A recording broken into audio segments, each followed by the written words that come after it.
If you're wondering what we're doing right now, we're trying to find our woosah chill, because, you know, the nonsense just keeps growing. From our computer all the way to the White House, it's just...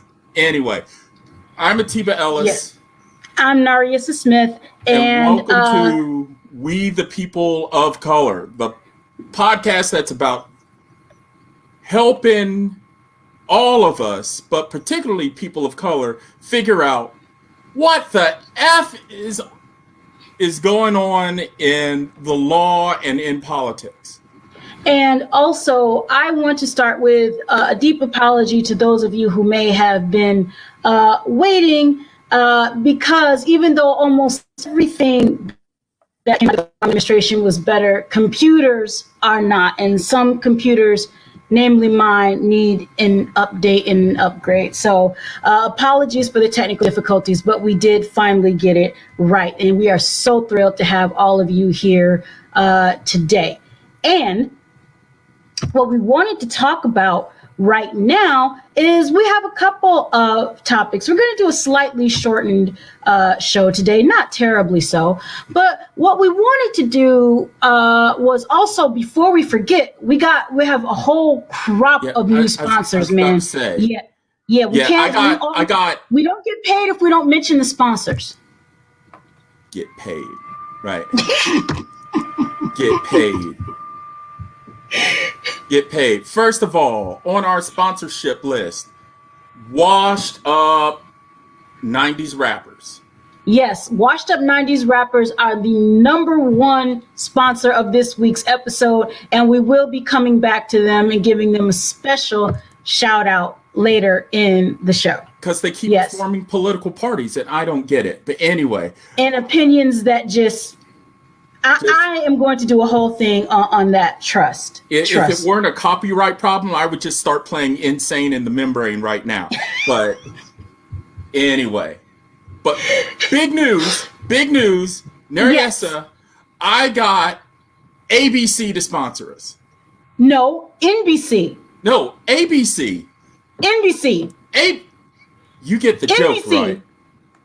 Hopefully y'all understand. Okay, can we just talk about... Yeah. Let's give 30 seconds to the nonsense that happened Thursday night. What the heck was NBC thinking? It's the equivalent of if you have a toddler and they're acting a fool and you say, okay, you're acting a fool. Here's a cookie. Why? I mean, people are pissed off about this. I don't get it. And they should be. I mean, this is giving Trump what he wanted. But... You know, because for those of you who didn't see it, and I mean, I didn't even figure this out until Wednesday, right? That the debate, the commission canceled the second debate because Trump didn't want to go virtual. I mean, you and I are debating right now. We're doing fine. Why can't Trump? Yeah. And you know why? Because he didn't want his mic cut off. Yeah. And also because Captain Corona still insists on playing down the severity of this virus, even though we know it is deadly. So anything that would admit that this virus is deadly and has to be contained. So I think that that's probably an even bigger issue than having control over his mic, was the admission that Corona is a dangerous thing and you should not be in the room. Right. And as he said, did you hear him threatening, and I'm using this word specifically, threatening to kiss everybody in his crowd? Yeah, and he thought he's just singing Glory. When he's healthy and well. I don't want to touch him with Corona. Well, that orange, bronzer. I mean, let's just start there. And then anyway. Are we sure that's orange bronzer and not just a bad blending job on his red skin, his natural thing? Are we sure that hair ain't covering up horns? Like, we need to look into this. People of color, we got all of y'all, no matter what race you got a cousin who's deep into conspiracy theories. Have them start looking into this, because this is where we need answers. No, those kids are too busy looking into QAnon. True. I mean, True. I mean, my own old home friends are reposting stuff. And shout out to Facebook. Facebook, if you want to sponsor us, we're not going to stop you. but this is not an official Get that sponsorship, Zuckerberg so money. don't sue us. But no, Facebook made the decision to stop people from putting the QAnon stuff on blast, which, I mean, that's a good idea. I mean, Twitter beat y'all to it about a few months ago, but I know, right? Better late than never. Yeah. Better late than never is what I'm trying to say. And not only that, but Twitter and Facebook both, to talk about giving props, this week they said, no, you shall not allow people to spread crazy misinformation because, you know, Nosferatu, what's his name? Dracula, what's his name? Rudy Giuliani. He had that information, you know, that he claimed the whole story is 150% ridiculous. And just because it made the New York Post doesn't make it true. Yeah. Right. And not only that, you know, as most folks will tell you, you know, the Post is like one step up from the from the National Enquirer, and you know they're sketchy at best. So yeah, so you know keep it was that a good call. I beside think the M&Ms, you know. Exactly. Or next to, remember, who's the one that does Bat Boy? Which one is that? Oh. That's World News Weekly. Yes, that's the one that you know. Bat but Boy back and to all the that. debate, because we're cutting out one more important sponsor. Yes, got to get our sponsors in. Whoop Ass. Yes. In honor of the can of whoop ass that Savannah Guthrie opened on Donald Trump during the debate. I mean, it's about time somebody called him what he was. Our national crazy uncle. Yes. And when that was trending, I laughed so hard, but it's true. And the fact that, and I really want to just say, I'm going to be talking a lot about gender in this episode, but I just want to say it was especially satisfying to see a woman be the one to hold him to task, you know, because clearly Chris Wallace wasn't cut out, you know, for the job, and other folks, you know, just let him run all over them. But she was like, no, you're not going to do this. So, you know, kudos to Miss Guthrie. Yeah, and for as having a good one meme I saw put it, Donald Trump had a debate with himself and still lost. You know. See, but that's what happened. That's what happened. Why? And I mean, look at Joe Biden got the better ratings than Donald Trump. I'm sure. Oh, you know, somebody was big mad when they saw that. You know, he was big mad. I think biggest mad Captain of all Corona time. is in a sand trap right now, just hacking away with his sand wedge, trying to work the anger out. Oh, and you know he is. You know, we wish him nothing but health because not convinced he's cured of the corona, but that's a whole other issue. And we wish him nothing but help because, you know, we don't want the pale prince to be president either, you know, just to keep it real.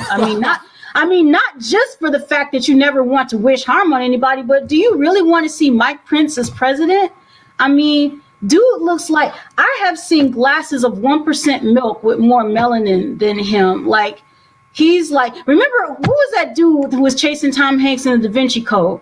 That's what he looks like. You're beyond me there. He went on to play Vision in the Marvel movies. I know his real name is Paul Bettany, but I can't remember his character. Jarvis. Yes, he was Jarvis in the Marvel movies, and then so you're Vision, basically saying Jarvis makes Paul Bettany. No, well, in the Da Vinci Code, though, it was in the Da Vinci Code. He was playing an albino, and the albino was chasing Tom Hanks around Europe as Tom Hanks was trying to solve the mystery. So he looks like that albino. Well, that teaches me not to talk about Apologies to Mr. Bettany for comparing Mike Pence to him, but yeah. Yeah, because he was also or to a character he played. Stephen Maturin in my movie, you know, Master and Commander, The Far Side of the World, you know, second to Russell Crowe. That's Russell Crowe, yeah. Yeah. But I think that was after he played Javert and people were real mad at him. Well, I thought that was before. Because this was like before, 2002, 2003. Anyway, that's a great movie, and it was before we found out. One day we're going to do an episode devoted completely to pop culture and to all of these things that don't always make it into the show. Once we get past the election. Yes, because Lord help us, we have to do that. And which means, Lord help us, we have to vote. So, and let's talk about that, sir. Yes, brings us to our first segment. And because we're on a time crunch, I'm going to keep a timer right here. When you hear the bell, and when I hear the bell, we're wrapping up. All right, so, right? So there we go. Ding, ding. First segment, This Week in Voter Suppression. So. And I just want to reiterate again how sad it is that we have to call it This Week in Voter Suppression, because it's a problem that never goes away. And unfortunately, there's stories every week. Please and proceed. It's going to keep replicating as long as the political power structure can manipulate it in order to keep the people they think are going to vote against them away from the polls. This is the heart of the problem. But the core issue that we're seeing this week is long lines, right? Where we are, I mean, the election is underway.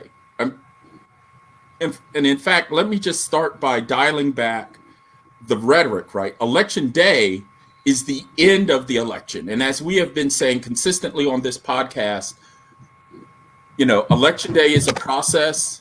And, you know, we've encouraged you to use whatever way of voting helps you both stay safe and get your ballot in, right? So, and some people, and we talked last week about drop boxes and the controversy in Texas and here in Wisconsin and in other places. And, you know, that's not over yet. But this week we want to zoom in on the folks who are voting in person. And yeah, because we saw this week in Georgia and North Carolina, right? Those long lines, and this, so people understand exactly what we're talking about. I'm sure most of you saw those videos that were posted all over social media and on the news about people waiting in line. What was the longest one you heard about, sir? 11 hours. That is a damn shame. Mm-hmm. Mm-hmm. In a place that considers itself a democracy. So, and that's the problem, right? From the point of view of a democracy, that's voter suppression. But it's not the explicit kind of voter suppression that we're used to talking about, right?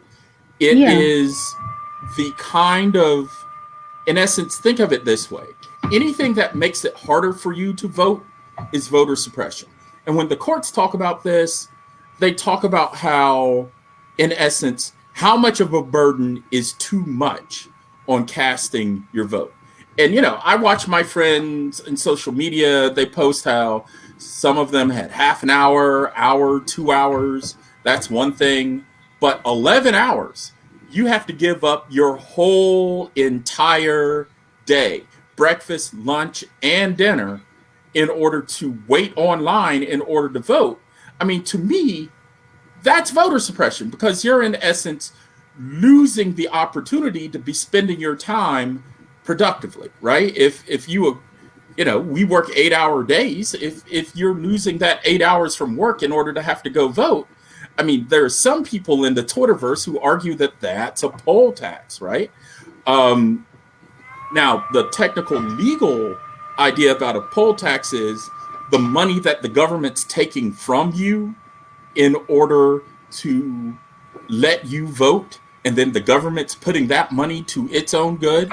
I mean, it doesn't meet that technical definition, but I've written about this sort of stuff. I want to ask, just for the folks that don't know, what is a legit poll tax, and are poll taxes legal, constitutional?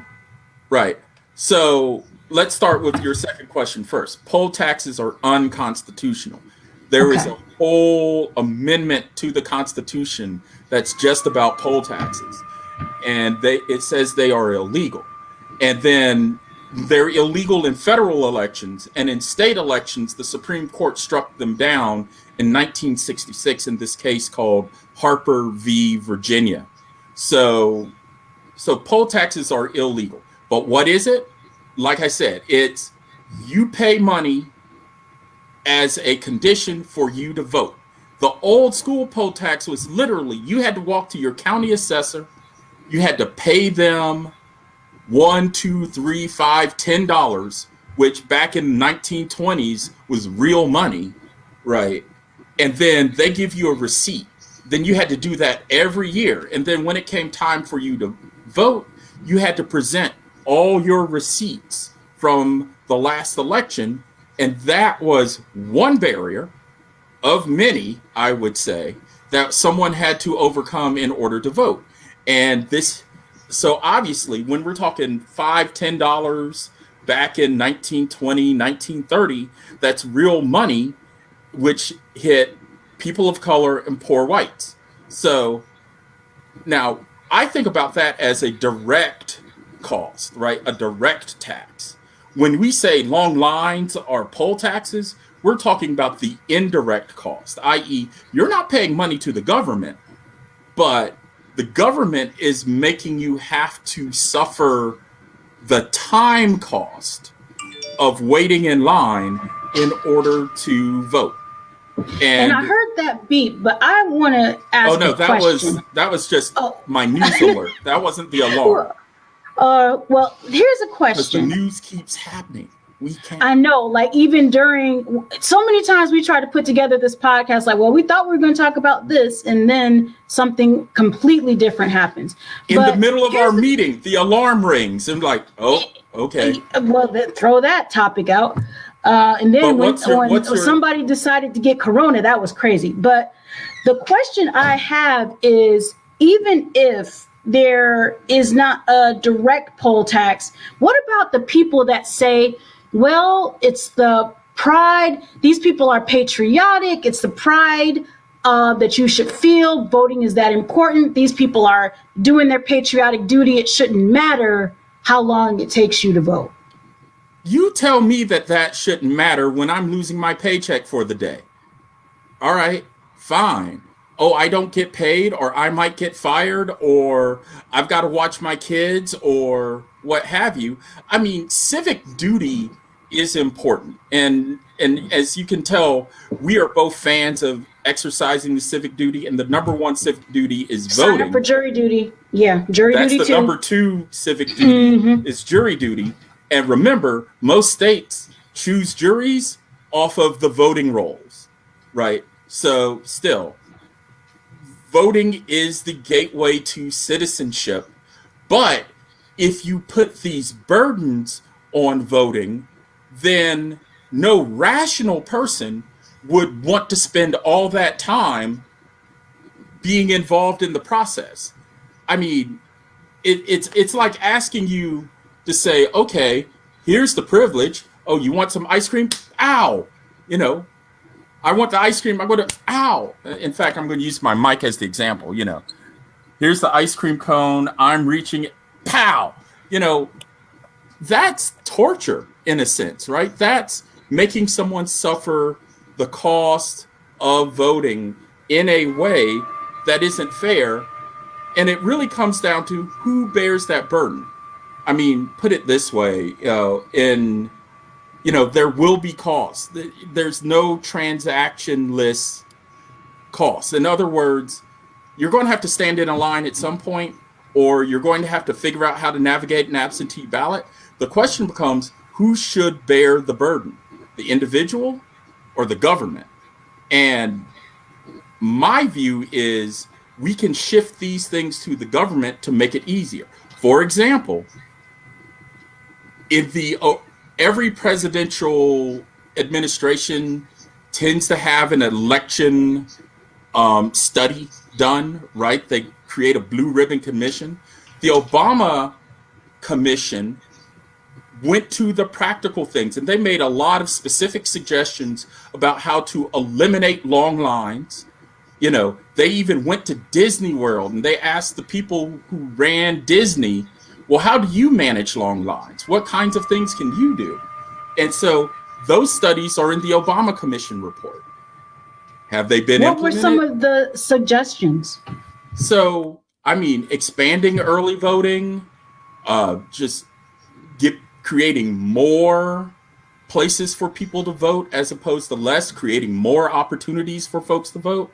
And I mean, beyond even that, we can push to things like early voting and, like, as I've said, or election day as a holiday. People have been arguing that for years, just stretching out the electoral process, giving people the opportunity to make it easier to vote.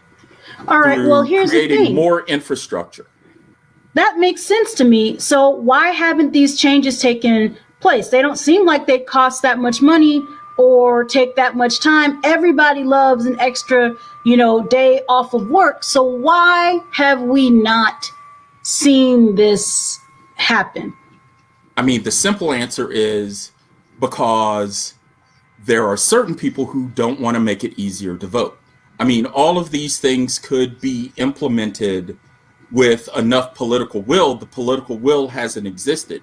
And so the irony of making elections easier has to come after you vote people in to make elections easier. And if we want to be blunt about it, the alarm went off, so I only got 30 seconds more to talk about this. I don't know why it didn't sound, but anyway, the point is America has a long history of not making it easy for people of color to vote, right? When the budget starts falling short, then whose polling places get cut? In the neighborhoods of Black and Latinx communities, right? In Alabama specifically, and I've written about this, right? I was going to ask you about Alabama. When it came to having the DMVs available in order to get people their voter IDs, well, there was like in the predominantly Black counties in Alabama, those DMVs got closed, right? And so, policymakers are making these decisions that obviously are targeting communities of color in order to make it hard for registering and make it hard for voting. I mean, come on. One ballot drop box for the entirety of Harris County, Texas, where Houston is. Come on, man. So, ultimately, this is the way to run up the cost because they know that will dissuade people from standing on that line and casting the vote, with the hope that you peel away enough votes, your boy may end up winning. I mean, and he's your boy. I'm just saying. That's your boy. You the one who told him that orange looked good on him. Yeah, that's your boy. No. Mm-mm. That's your boy.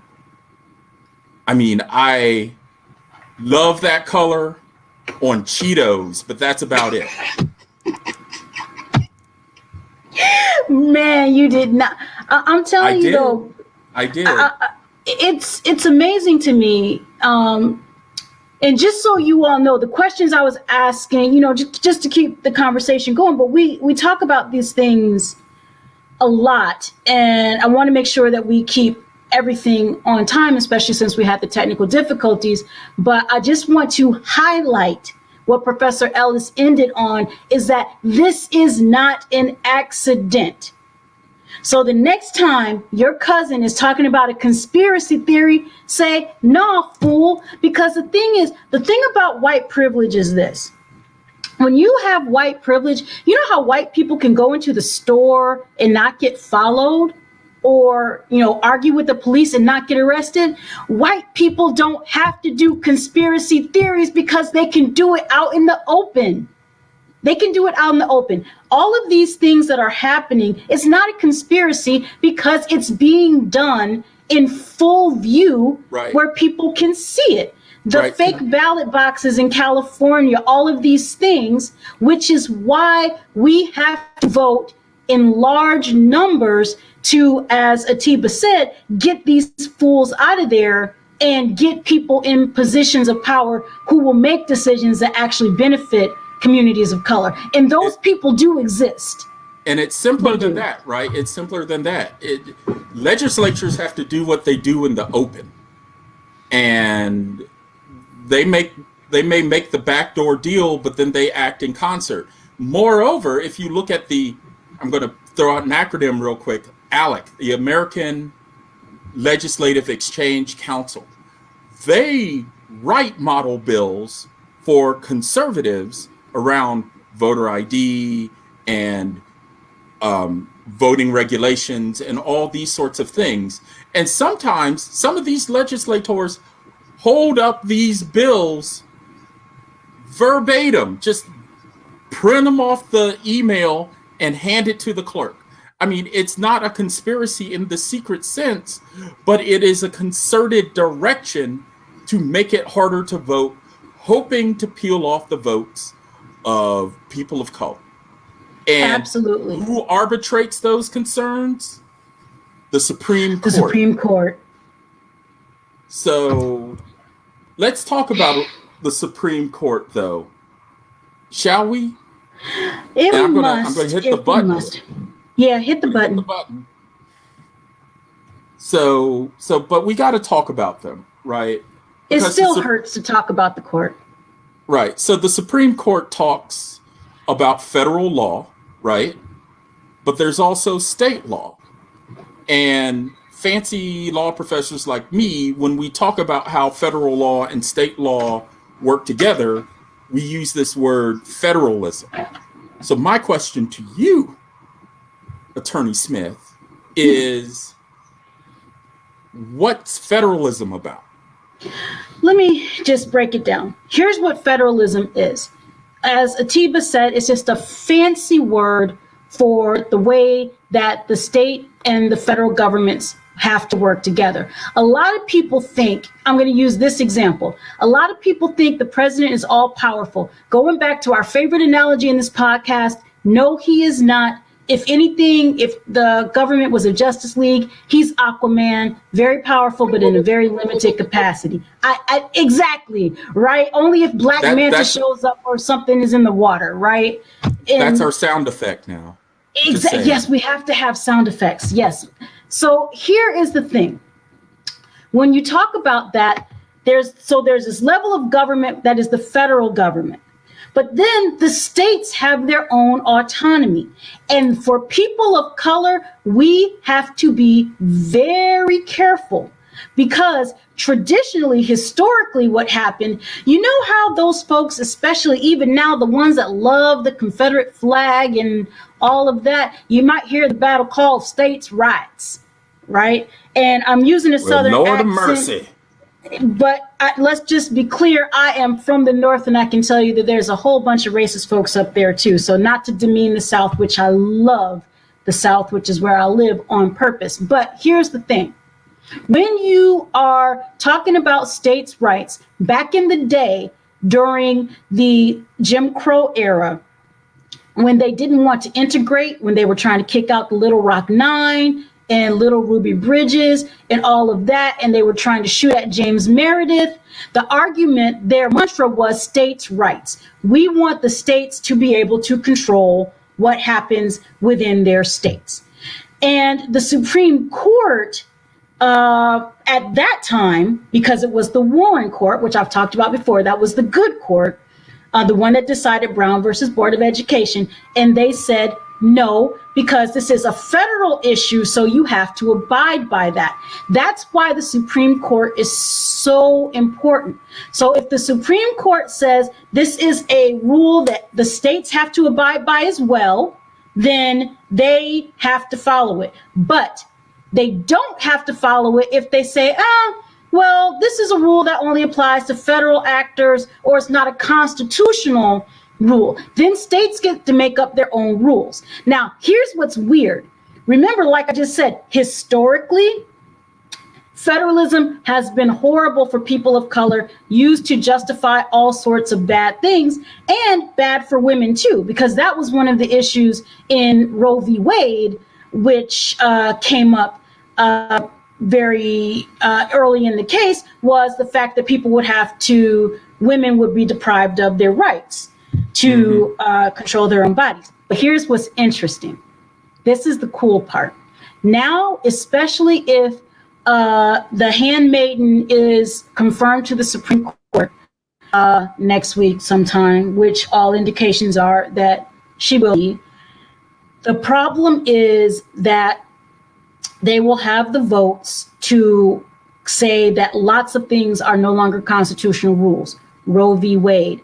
Brown versus Board of Education is going to be up as well. Not the sense that schools will be segregated, but in the sense that all of the cases that have been pushed to implement Brown, right, and putting pressure on the school districts, that was already in jeopardy. So that's going to be even more, at issue. So I'm saying all of this to say that now for people of color, the way to fight back against this Supreme Court that's going to be hostile is to come back and say, I can't see the board. I'm sorry. No. I'm finishing the board as you're talking. I'm waiting for my minute to interject it. Okay, no problem. All right. I just was like, okay, I'm missing something here. But the weird thing is that for people of color in the future, I am predicting and saying here right now, and I want y'all to hear me and hear me well, that it's going to be extremely important for us to have strong leadership at the local levels, meaning your city folks, your county folks, your sheriff, prosecutor, whoever you're voting for there, and at the state level, your governor, your secretary of state, your attorney general. Because if we don't have strong folks in those positions, we are not going to have a snowball's chance in hell of surviving the next few years until Biden and Harris, if they win, figure out what to do with this court and how to straighten it out. There's some plans that they have, and they're not speaking about them. I don't think that they should. But in the meantime, it's going to be really important to have folks at the state and local level who understand what needs to happen. Oh, Lord, what's the picture? Because I can't see it. What does it say? So I drew a little Venn diagram. He going to draw a Venn diagram. For those of you listening on audio, he has made a Venn diagram. So where federal law and state law overlap, and there is a section where they share things, but federal law controls certain things and state law controls certain things. And so I noted that every state as well as federal government have 3 branches. Yes, Mr. Blackstock, I was listening in 9th grade. All right. But Congress, the president, governors, state legislatures, and the Supreme Court and courts of appeals of most states are elected. Yeah. Which means your vote matters. It matters so much. And again, to your cousin, the conspiracy theorist, who is going to try to say, oh, votes don't matter. Yes, they do. And I want to give a couple of examples. And I want to thank you, Atiba, for the Venn diagram, because I want to talk about a couple of those things that aren't under federal control necessarily. Let's talk about Ferguson a couple years ago, right? In Ferguson, a couple years ago, they had this issue where, of course, after Michael Brown was killed, and they had horrible policing. They had an opportunity to vote and get that person out of there, and it just wasn't taken, right? That was a missed opportunity. And there was another opportunity in North Carolina is another example. Here we have a Democratic governor, which thank goodness, because he's done a lot of good things to keep the coronavirus under control, but we have a Republican state legislature. So the governor cannot on his own try to do things which will, say, expand Medicare during the pandemic. He can't do that on his own. He needs a state legislature to do that. He doesn't have it. Now, granted, in North Carolina's last election, we did break the supermajority, but it's not enough because the governor can only do so much in his own power. And finally, on this federalism point, the thing that Donald Trump says that I just can't stand, well, he says a lot of things I can't stand, but one of the top 3 things, top 10, one of the top 100 things he says that I can't stand is the Democrat-controlled cities. First of all, what the heck does that even mean? And number 2, he's talking about basically the cities are on fire because Democrats can't run things. No, if I'm the mayor of a city, this is not, I'm not the king or the queen. right? It's a system that requires cooperation. It requires cooperation from the state government, and it requires cooperation from the federal government. The federal government gives cities funding, and the state government gives them funding and sets rules. Look what happened in Flint, right? In Flint a few years ago, a lot of that happened because the Republican governor of Michigan at the time set some things in place that led to what happened. And they tried to say that it was the mayor who was a Democrat. No, that was not the case. So, point being, when you go and vote, and this is, I'm sure, not the last time I'm going to talk about this, don't just think, oh, I'm voting for president. No, every time there's an election, and they are counting on us not to vote in these off-year elections, as they call them, where the president's not being voted for or there's no federal election. So vote in 2021 for your mayor, your dog catcher, whomever. Vote in 2023 for your governor. Vote in 2022 for your congressional representatives. Do what you can to make sure, especially because we're going to have a hostile court for a minute, to make sure that all of your folks at your state and local level are going to be people who care about the issues that matter to people of color. Did I do a good job? Let me emphasize that. And you hit it right on the alarm time, but let me emphasize one point. Because I'm a G like that. Boom. So it is imperative, right? It isn't just civic duty, right? This abstract sense of, oh, I'm a citizen and therefore I should participate. No, we're protecting our own lives. Yeah, I mean, I put that diagram up and put under the state circle, right? Policing, healthcare, taxes. Hang on, policing. Right? Who picks the district attorneys? You do. Who picks the chief of police? The sheriff? You do. Who picks the governor who appoints state law enforcement? You do. Who elects the attorney general of your state? You do. Who elects the tax assessor? You do. All these people directly affect your lives. And if I can just say one more thing, the school board.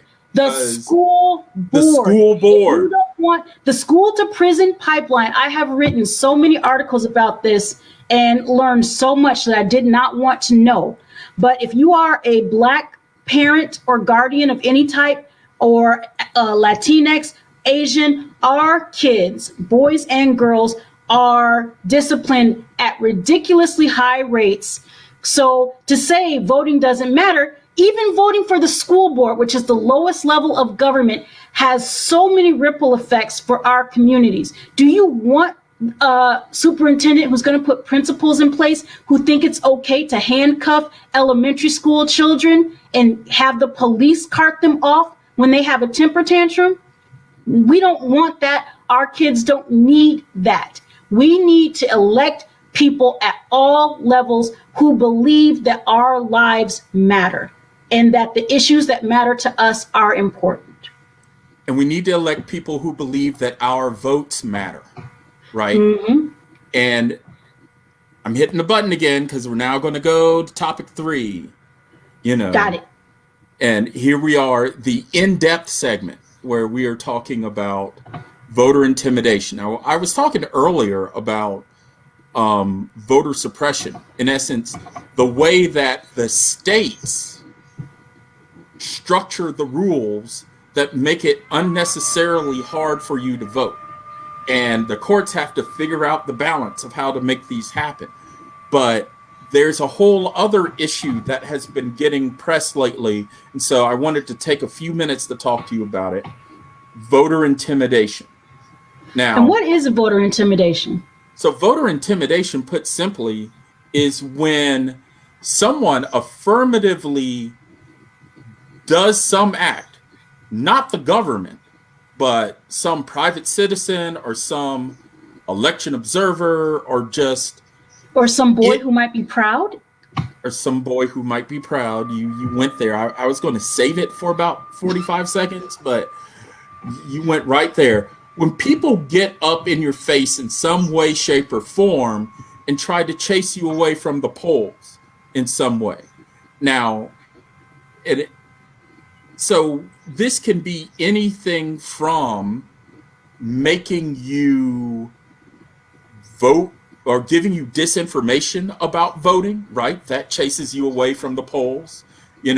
There's old classic examples of like robocalls when people would say, you get this message like, hello, this is GOP election information.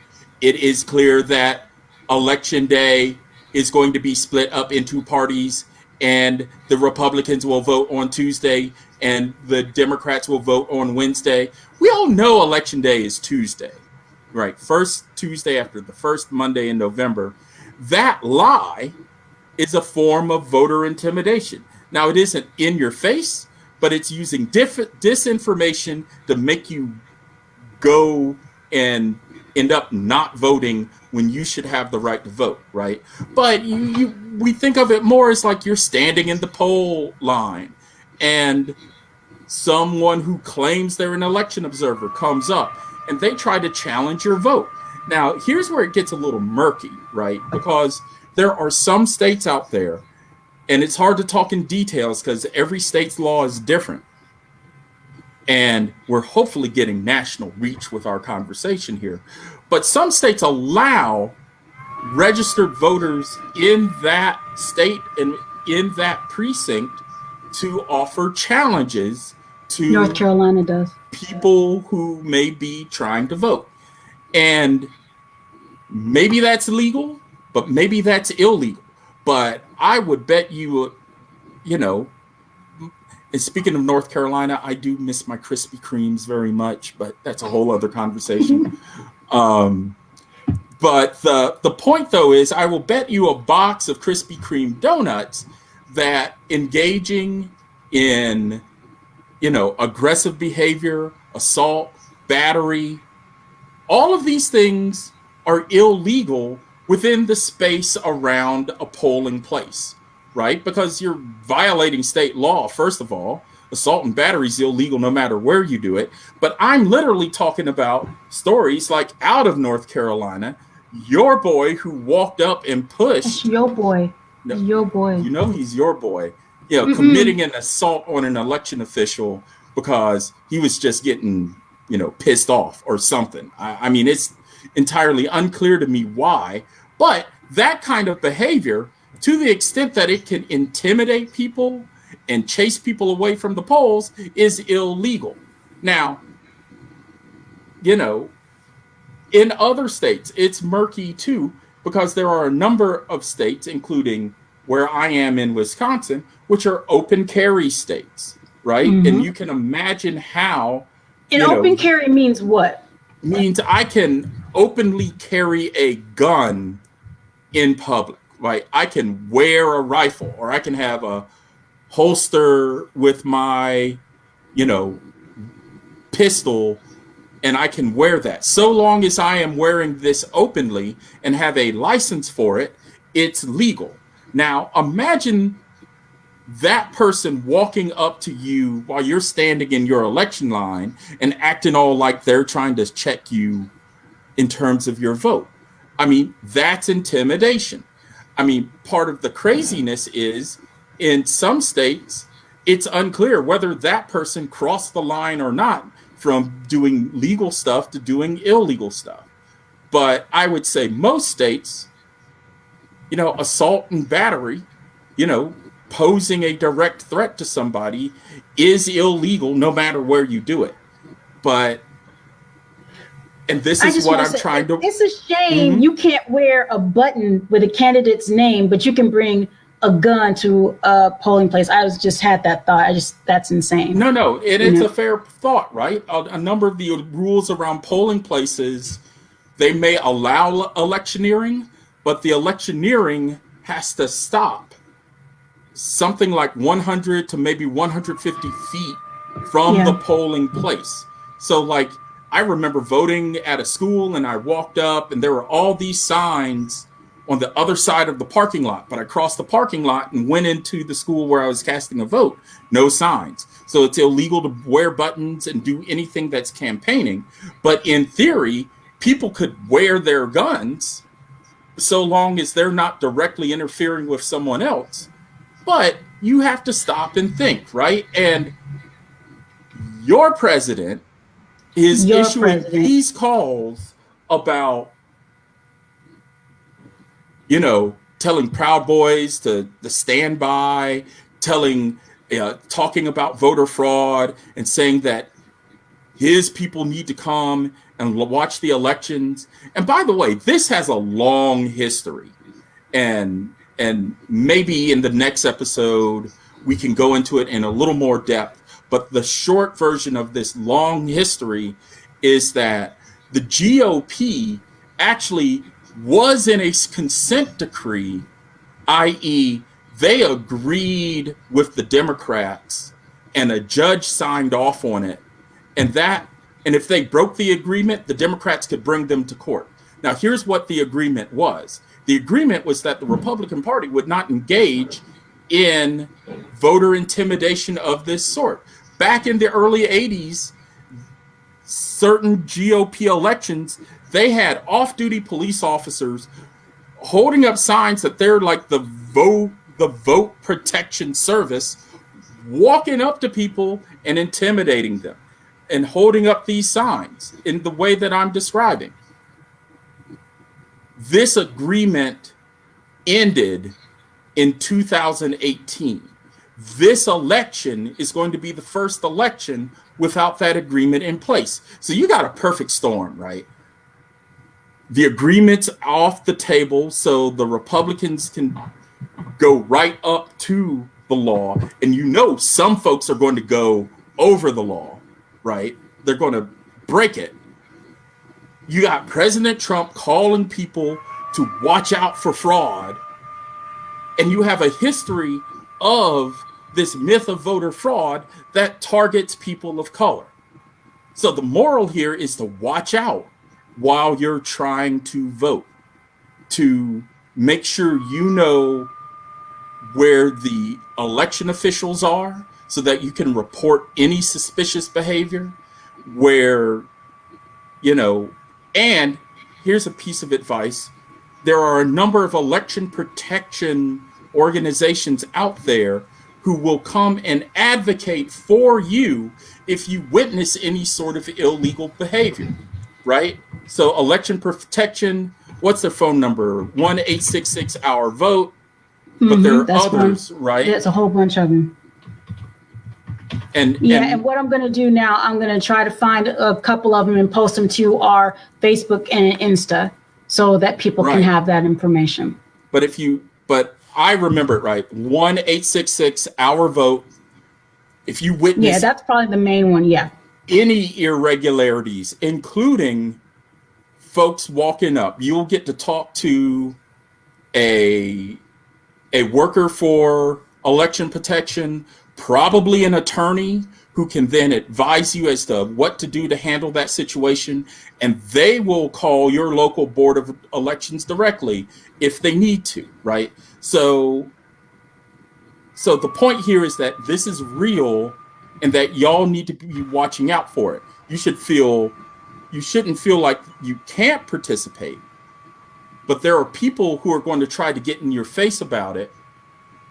And, you know, I can't predict every election site everywhere in the world, but when the president gets up on his mic and starts calling out for this, and given how many people literally think he's the Messiah, literally, then you just have to be ready to deal with foolishness if it shows up.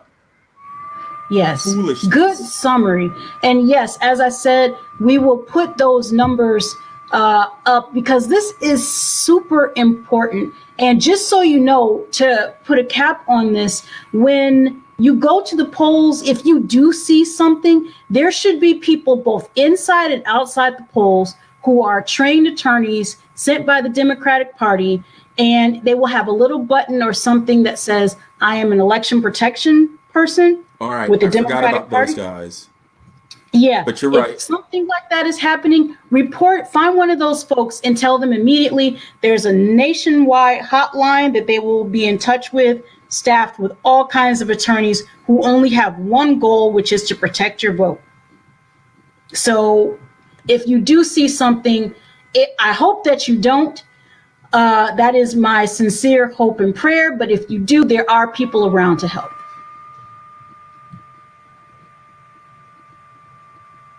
So the bottom line here is that at this point, you can't rely on absentee balloting. The deadlines keep shifting. You know, if you have your ballot, cast it. But if you don't at this point, the deadline is getting really close.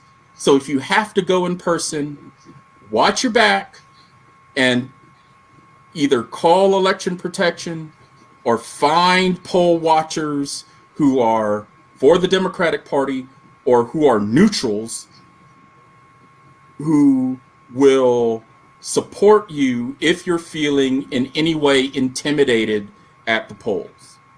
Good point. Yeah, there are other nonprofits who send people to the polls as well. So that's a good point. But there are people there to help you. Just make sure, you know, that the person that you go and look for is someone, ask them what organization they're with so that you can make sure and they that should be wearing a name tag or something that tells you what organization they're with.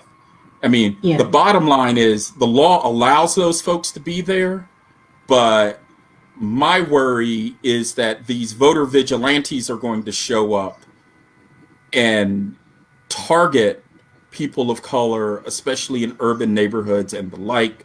Those people should not be acting up there, and get help if you need it.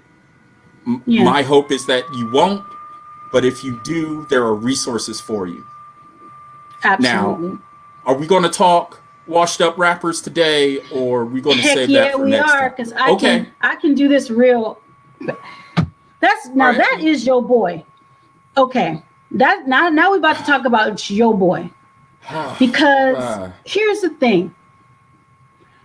I got to say this before I start the segment about one of these folks I'm about to talk about. One of these people is arguably one of the most influential rappers of all time. The other one is a shiny suit wearing person, right? Whose greatest contribution to hip hop is the fact that he discovered rappers who are better than him. However, we got to talk about Ice Cube and Puff Daddy, and also what's going on this week and what has happened this week and what it means. So we don't want to keep people waiting. I'm hitting the button. Oh yeah, hit the button. Yep, you got it. I'm hitting the button. Keep me on point here. Yeah.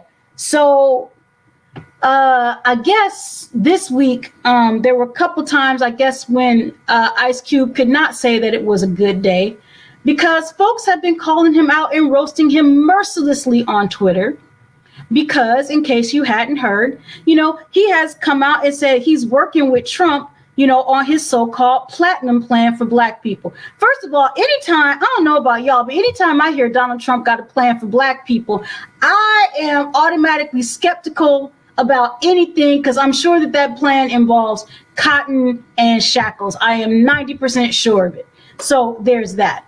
But so Ice Cube said that, you know, he approached both and also too, after the Democratic convention, I have to pull back. Ice Cube made this thing like the Democrats and Republicans are both the same, blah, blah, blah. We've heard that. That is not true. And that's some reasons I'm going to explain. But Ice Cube goes and he sends his own plan for Black America that I guess he's been working on. He sends a copy to the Democrats and he sends a copy to the Trump campaign. And so this is how it gets interesting, because the Democrats said, okay, good idea. You know, we'll get back to you after the campaign, right? I think that's a valid response, because he's not a politician. He is just a celebrity. That's a reasonable response. Now, on the other hand, he sends it to the Trump administration and they said, oh yeah, we'll incorporate a couple of your ideas. Now, keep in mind, It's not anywhere close to Cube's original plan. And this is to illustrate clearly the value of staying in your lane. And I'm going to explain that. Here, Atiba and I, we come and we do this podcast. And even though we have our sponsors, I'm doing air quotes for those of y'all listening on audio, we don't get paid for this. We do this. We do this because we care about communities of color. We care about people of color. And we have some information that we think that y'all might be interested in. Atiba, are we going to talk about cardiac stenosis on the next episode? Are we going to talk about renal failure? I don't even know if cardiac stenosis is a thing. I just said that because it sounded like some medical stuff. But that's the point. I was about to say, only if it's part of our stand-up routine will we talk about cardiac stenosis. My stenosis is acting up. Oh man, come on. Where's and my the sugar tussin? bad. Oh, my song. I got bad feet and my corns hurt. Now I gotta listen to Double Dutch Bus. But here's the thing: we're not talking about medical stuff because we're not doctors. We talk about legal stuff because we know. Atiba is not going to tell y'all this. He did an interview with the Christian Science Monitor this week. He's an awesome person. He knows what he's talking about. I taught constitutional law for 10 years. We know what we're talking about when we talk about this stuff. But are we going to weave baskets underwater? No. No, we're not. Exactly. So I'm saying all this to say one thing leading up to my main point. The first point I want to make is that as folks of color, we got to be real careful about who we listen to. Just because somebody has a platform doesn't mean that they're offering information that is helpful or necessary. So that's number one. Number 2 point is, as I started reflecting on this Ice Cube thing a little bit more, what I realized is that it's clearly a gender issue, because less than 24 hours after Ice Cube came out and did his thing, then Puffy came back and said that he's starting, Our Black Party. First of all, I thought Puffy only did white parties, but so now it's called Our Black Party is what he wants to start. And the reason why this is a gender issue, let me be very clear about it, for a couple reasons. For more than a couple reasons. Number one, ego. Notice how what I said about Ice Cube is the fact that he got mad because the Biden folks did not respond to him immediately, as if that was his birthright. The hell? I mean, yes, you are one of the best rappers and you wrote one of the all-time comedy classics. That does not qualify you to be someone who is, pontificating on policy. No, not the same. That's number one. And the reason why that's a gender issue is because, unfortunately, with men, there's a lot of ego that tends to come along with that, in the male privilege of you have to listen to me. That's number one. Number two, the reason why Puffy's is a gender issue is if Puffy wanted to do something, there are all kinds of women of color. Look at the women who did Black Lives Matter.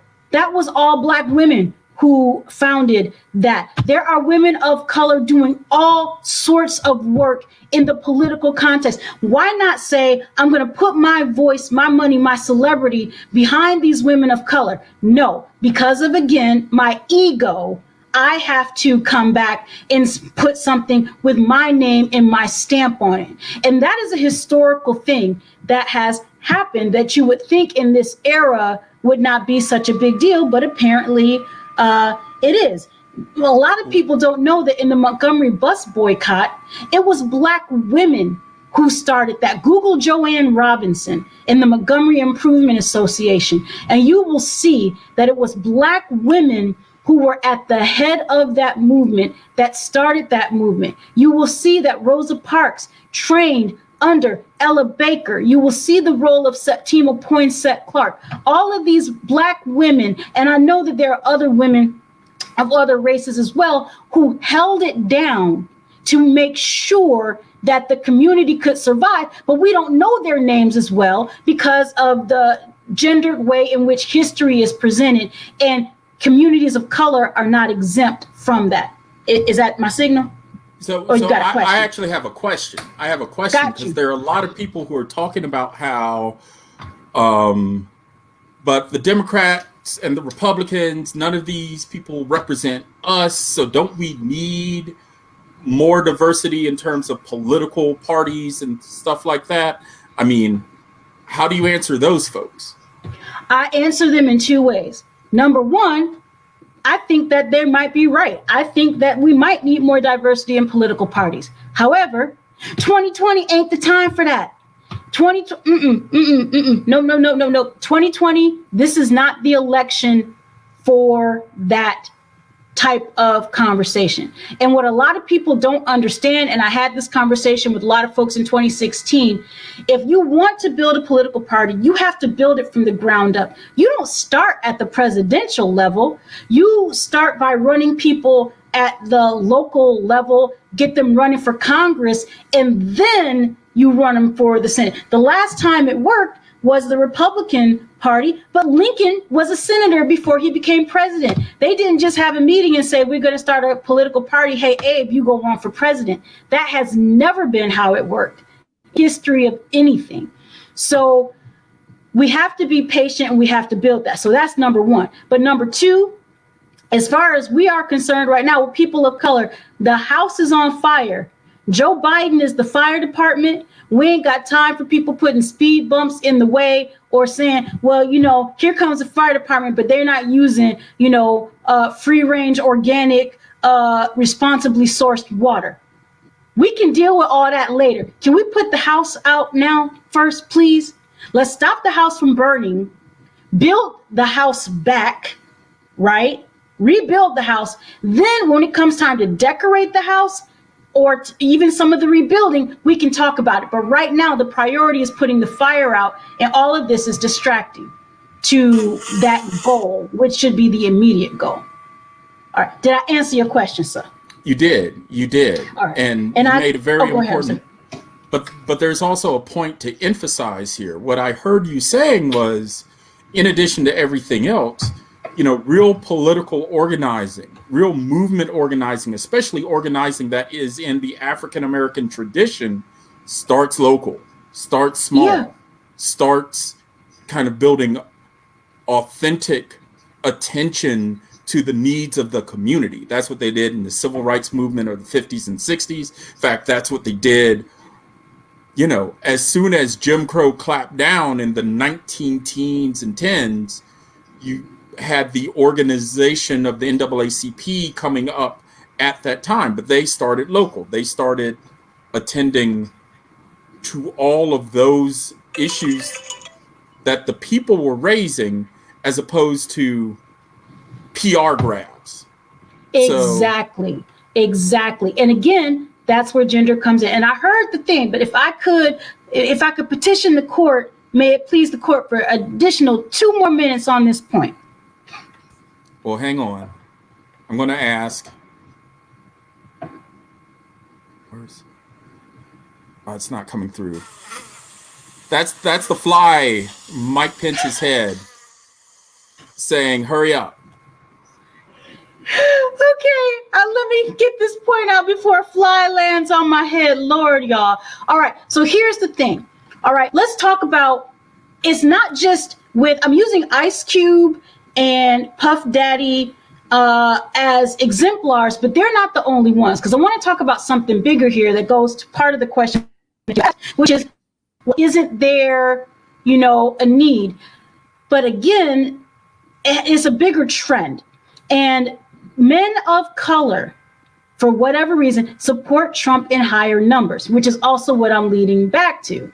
And so, for instance, let's look at the exit polls in 2016, right? And so in 2016, you had white men who supported Trump at the highest rate, 62%, good Lord. And black men, 82% of black men voted for Clinton, which is great, but 13% voted for Trump. But when you look at black women, that drops down to 4%. So that means that 3 times as many black men as black women voted for that orange fool. Same thing for Latinos. 32% of Latino men, 25% of Latino women. So Latinx women, Latinas, I should say. That's what I was reading from CNN. That's my source for this. And by the way, it is unfair that they do not look at Asians as seriously as they should. But thank you to the Asian American Legal Defense Fund for putting together these stats. Among Asian American women, 15% voted for Trump, right? But among Asian American males, 21% voted for Trump. So we see this consistency among men of color to gravitate toward this guy. And there is this great analysis by this woman, Erica, in the LA Times. She explains about how in the African American community, Trump is seen as wealthy, even though we just learned yesterday he's got $1 billion in debt. So maybe people can relate to him better because he is broke just like they are. But but Trump is seen as an aspirational figure. But really, what we need to look at is that a lot of men, they put their gender above their race. Because how could an African American man look at Trump, who, says such horrible things about black people all the time, and say, that's my guy? How could a Latino man look at Trump, who is literally separating brown babies from their parents at the border, and who wanted to sell Puerto Rico so we could go to Green and swap it for Greenland, and say, that's my guy? How could an Asian American man, respect someone who's calling this the China virus and who has increased racism towards the Asian American community? Well, saying all of this to say that I believe part of it is that women are, for the reasons we talked about, as organizers, we're more practical, we're more interested in results. And that is, I'm not saying that to be sexist, I'm saying that to say that that has been the historical trend. Women do the work but don't get the credit. And that also, I think, translates to female voters being more practical and saying that, hey, I'm interested in the result here. It doesn't matter how my ego is affected by this choice. But the other thing, quite frankly, I'm sorry, I hear your point, but I just want to say this. The other thing, quite frankly, is reproductive rights. Because I think it's easy for men to say, oh, there's no difference between the Democrats and the Republicans, blah, blah, blah. If you are a human being with a uterus, there's a huge difference between those two parties. And I don't see how anyone could see anything different. And with that, I mean, we said we were going to do 45 minutes, and now the show is at 1 hour and 8. One of these days, when the technology rolls with us, we'll keep it to under an hour. But until then, we want to thank you for joining us. And we are going to actually record on Friday next week instead of Saturday. But keep an eye on our Insta and our Facebook group for the specific time and for the live discussion. And until then, I'm Atiba Ellis. And I'm Nariesa Smith. Yeah, and I mean, I'm making up the sign off as we go along. We haven't discussed this, but on behalf of the can of whoop ass that Savannah Guthrie opened up and the fly on Mike Pence's head, we thank you for listening to We the People of Color. Thank you, y'all. See you next week. Bye.